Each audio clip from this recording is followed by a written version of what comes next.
मेरे चैनल पर बिहार के तमाम नियोजित शिक्षक भाई बहनों का स्वागत है। चलिए आज बात करते हैं नियोजित शिक्षकों के पेमेंट के संबंध में। जितने भी नियोजित शिक्षक भाई बहन हैं उनके लिए बहुत बड़ी खुशखबरी है कि उनका जो पेमेंट रुका हुआ है, विलम्ब हो रहा है, वो पेमेंट आ रहा है। और जिनका 2 महीने का पेमेंट रुका हुआ है उनको 2 महीने का पेमेंट आ रहा है, यानी जुलाई और अगस्त का। आज जिनको 4 महीने का पेमेंट रुका हुआ है उनको 4 महीने का पेमेंट आ रहा है। तो चलिए, अगर आप चैनल पर फर्स्ट बार आए हैं तो शिक्षा जगत की खबर को जानने के लिए आप चैनल को सब्सक्राइब करिए और बेल आइकन को दबाइए ताकि वीडियो का जो नोटिफिकेशन है वो आपको मिलता रहे। चलिए आज बात करते हैं कि आखिर इतने लंबे इंतजार के बाद आखिर क्यों होता है विलंब, खास करके एसएससी से प्राप्त करने वाले, वेतन प्राप्त करने वाले शिक्षकों का। ये ऐसा नहीं कि सिर्फ नियोजित शिक्षकों का, एसएससी से वेतन प्राप्त करने वाले विद्यालय अध्यापक, वो जो प्रधान अध्यापक हैं मिडिल स्कूल में, पुराने वेतनमान वाले हैं, उनका भी प्रभावित हो जाता है।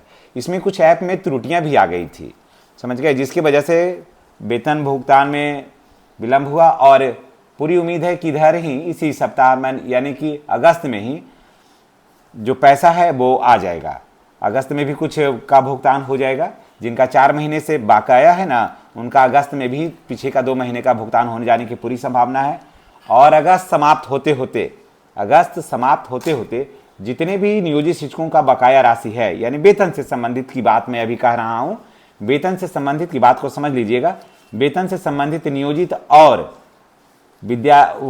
प्रधानाध्यापकों का, यानी कि पुराने वेतनमान वाले शिक्षक, या फिर यूं कहिए कि जिन लोगों का भी ऐसे से वेतन मिलता है, उन तमाम शिक्षकों का, अभी हम जीओबी की बात नहीं कर रहे हैं, उन तमाम शिक्षकों का अलॉटमेंट जो है वो जारी होने ही वाला है। और सभी का पेमेंट जो है वो अगस्त तक बिल्कुल क्लियर हो जाएगा, इसमें कोई दो राय नहीं है। और आपका समय जो है ना, जो भी आपने जो समय दिया है, आपने जो इंतज़ार किया है, ये इंतज़ार की घड़ी अब समाप्त हो रही है और बिहार के सभी नियोजित शिक्षकों के खाते में पैसा अब जा रहा है।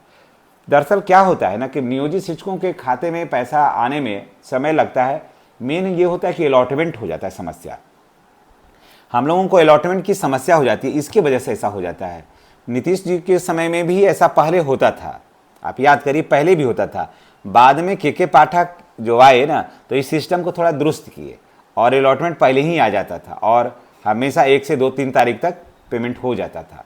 लेकिन के पाठक के जाने के बाद से कुछ दिन तक तो ठीक चला क्योंकि चुनाव था, उसके बाद से परेशानियां धीरे धीरे आने लगा। इधर 6-7 महीना से परेशानियां ज़्यादा है, जब से खास करके नीतीश कुमार जी हटे हैं तब से परेशानियां थोड़ा ज़्यादा है। खास करके नियोजित शिक्षकों का अलॉटमेंट की कमी है।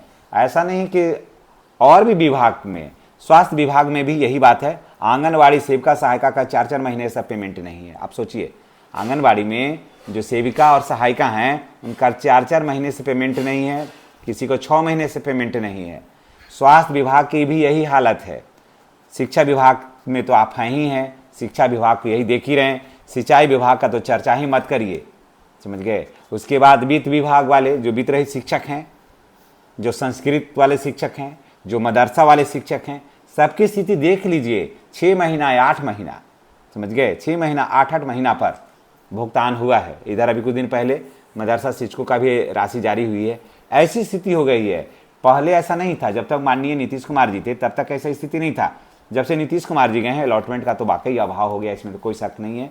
और खास करके मैं बिहार के मुख्यमंत्री श्री सम्राट चौधरी जी से मैं रिक्वेस्ट भी करूंगा इस वीडियो के माध्यम से कि थोड़ा सा ध्यान दीजिए इस सब चीज़ों पर, क्योंकि जो कम वेतन भोगी कर्मचारी हैं, कम पैसा पर जो काम करते हैं, अगर उनका पेमेंट इस तरह से बाधित होगा तो जीवन यापन कैसे चलेगा।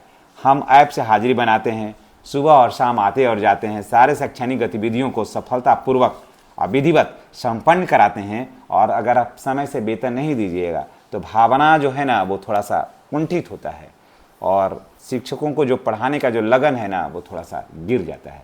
इसलिए मैं यही कहूँगा कि समय से वेतन दिया जाए। एसीएस महोदय से भी मैं कहूँगा कि पूर्व के जो एसीएस थे तो वो लोग हम लोगों को एकदम वेतन टनाटन के लिए थे, और आप भी चाहें तो करवा सकते हैं, ये आप के ऊपर निर्भर करता है। इसलिए शिक्षा मंत्री और एसीएस सर से भी मैं रिक्वेस्ट करूंगा कि थोड़ा सा इस सब बातों पर ध्यान दिया जाए और अलॉटमेंट जो है वो दुरुस्त रखा जाए।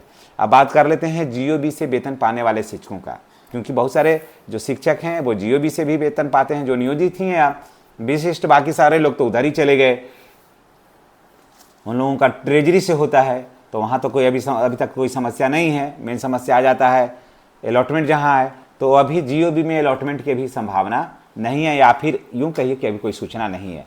जैसे ही जीओबी में कोई सूचना मिलेगी तो हम आपके साथ अवश्य अपडेट करेंगे। फिलहाल अभी जीओबी का कोई सूचना अभी प्राप्त नहीं हुई है।